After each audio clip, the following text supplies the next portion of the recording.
शीर्षक: सलात और ज़कात के आशीर्वाद। हरे भरे पहाड़ों और बहती नदियों के बीच बसे एक छोटे से गांव में इब्राहिम नाम का एक नेक आदमी रहता था। वह अपनी अटूट आस्था और अपने दी 5 दैनिक नमाजों सलात का पालन, चाहे वह कितना भी व्यस्त क्यों न हो, इब्राहिम सब कुछ रोक देता था जब गांव में अजान की गूंज सुनाई देती थी। एक दिन यूसुफ नाम का एक गरीब यात्री वह गांव में पहुंचा।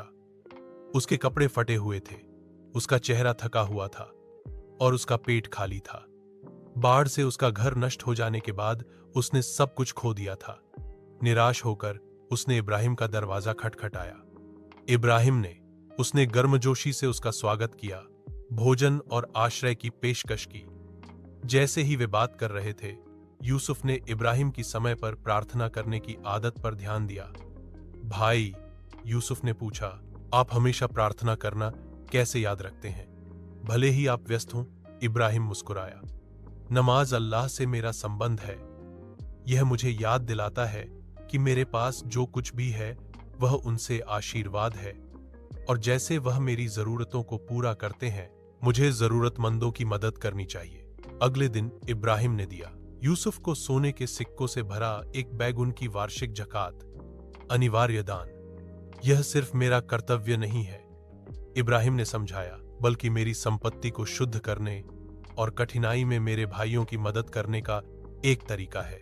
उनकी दया से प्रभावित यूसुफ ने उसे धन्यवाद दिया और पैसे का उपयोग अपने जीवन को फिर से बनाने के लिए किया। सालों बाद यूसुफ एक सफल व्यापारी बन गया और इब्राहिम के सबक को कभी नहीं भूला।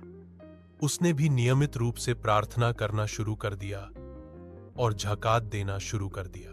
गरीब गांव फला फूला क्योंकि अधिक लोगों ने उनके उदाहरण का अनुसरण किया। सलात के आशीर्वाद ने उनके विश्वास को मजबूत किया और ज़कात के कार्य ने दया और न्याय फैलाया। नैतिक सलात रखता है अल्लाह के करीब, और ज़कात हमारे धन को शुद्ध करता है और समुदाय को ऊपर उठाता है। साथ में वे इस जीवन और अगले जीवन में बरकत, आशीर्वाद लाते हैं। समाप्त। क्या आप कोई बदलाव या एक चाहते हैं कहानी में क्या जोड़ा गया?